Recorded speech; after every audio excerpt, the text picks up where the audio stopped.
Step back, boy. Your kind doesn't get special treatment here. The TSA agent's voice cut through the checkpoint, dripping with arrogance. Passengers froze. Phones lifted. A black man in a tailored suit stood calm as the officer smirked, slipping on gloves with theatrical menace. Bags opened. A suspicious baggie appeared. Gasps erupted. Cameras captured every second. But the officer had no idea. This wasn't just another passenger. This was the man with the badge that could end his entire career. Back of the line, boy. Your kind doesn't get special treatment here. The words landed like a slap in the middle of Phoenix International Airport's busiest checkpoint. TSA Officer Mark Rutledge leaned in with a smirk, pulling latex gloves tight around his wrists for the audience that had suddenly gathered. Passengers froze. Phones tilted upward. Children whispered to parents. The target of his performance, Jordan Miles, a well-dressed black man in a tailored navy suit, remained perfectly calm. He placed his leather briefcase in the bin with deliberate care, his every move controlled. The confidence unsettled Rutledge. He thrived on fear, on raised voices and desperate protests. But this man wasn't giving him the script he expected. "Remove your jacket," Rutledge barked. "That fancy case needs a special search."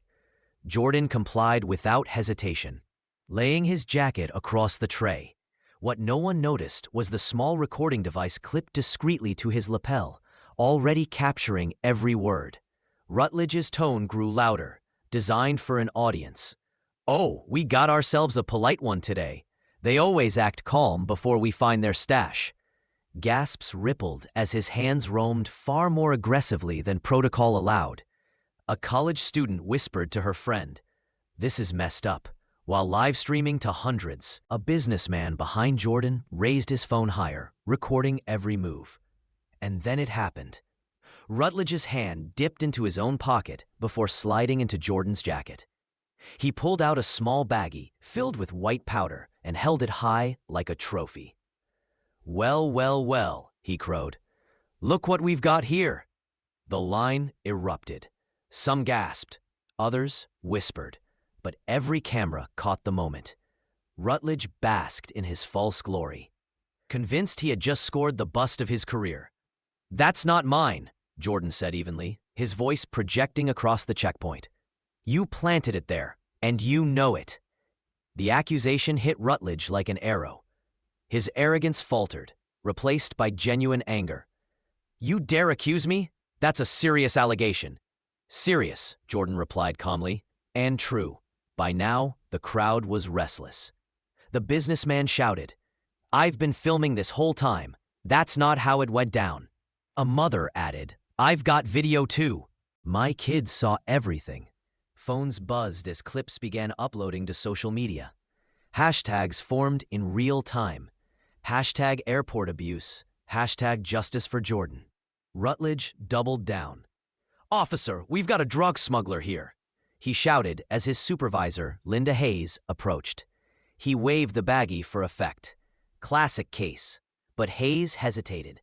Something about Jordan's composure didn't fit the pattern she'd seen in guilty passengers.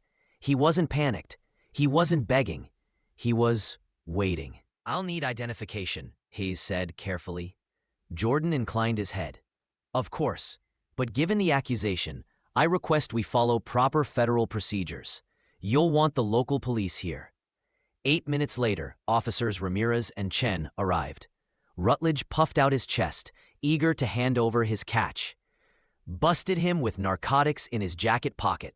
Textbook," he said. But Ramirez wasn't convinced. "Funny," she muttered to Chen. "Drug smugglers don't usually wear $1,000 suits and stay this calm." "Sir, your name?" Chen asked. "Jordan Miles," he said. "And before we proceed, I need my briefcase secured under federal chain of custody protocols." Rutledge scoffed. "See, he's trying to sound important."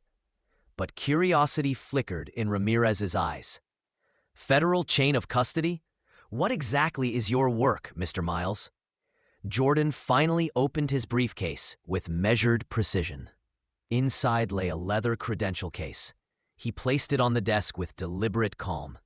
Ramirez leaned in. Her expression changed instantly. Federal Aviation Administration, she read aloud. Senior Safety Inspector, badge number 3762. The room fell silent. Chen blinked. Rutledge went pale.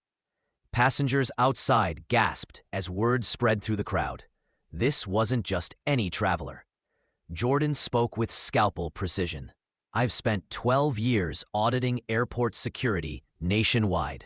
Today I was here to evaluate checkpoint protocols. Instead, your officer decided to frame a federal inspector. That baggie you're holding, evidence of multiple felonies, planted while I recorded everything. He pulled out a small digital recorder. Every word is on here, from back of the line, boy, to this moment. Ramirez's face hardened.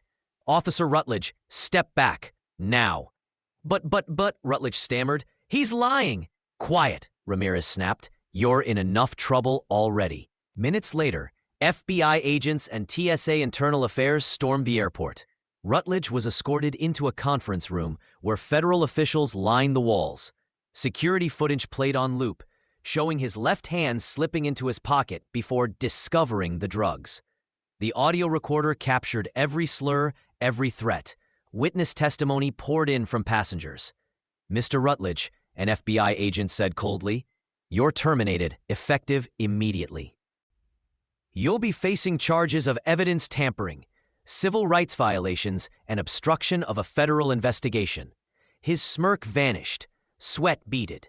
He looked like a man already drowning. Meanwhile, Jordan's calm testimony laid out a chilling pattern. 14 instances of bias in just 2 hours of observation, targeting minorities at 4 times the rate of others. His report triggered the most sweeping TSA reforms in years.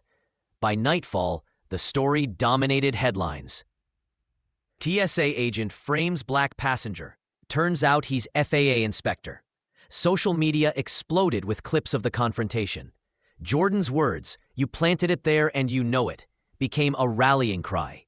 6 months later, Rutledge sat in federal prison, stripped of his uniform, his authority reduced to nothing but a number. Judge Evelyn Carter's words still rang in his ears. You violated civil rights, planted evidence, and disgraced the badge you wore. Prejudice is not patriotism. Justice will not bend for your arrogance. And Jordan Miles, he continued his inspections across the nation, armed not just with his badge, but with proof that calm courage could dismantle corruption. His story became a parable. In an age of cameras and evidence, prejudice creates its own downfall. The officer thought he was humiliating a black man. Instead, he exposed himself. And the badge Jordan revealed became the weapon of truth that ended an empire of abuse. If this story shook you, don't just watch, make your voice heard. Like this video, share it with someone who needs to see it, and drop a comment telling us where you're watching from and which moments stunned you most. Subscribe and turn on notifications. Justice doesn't wait.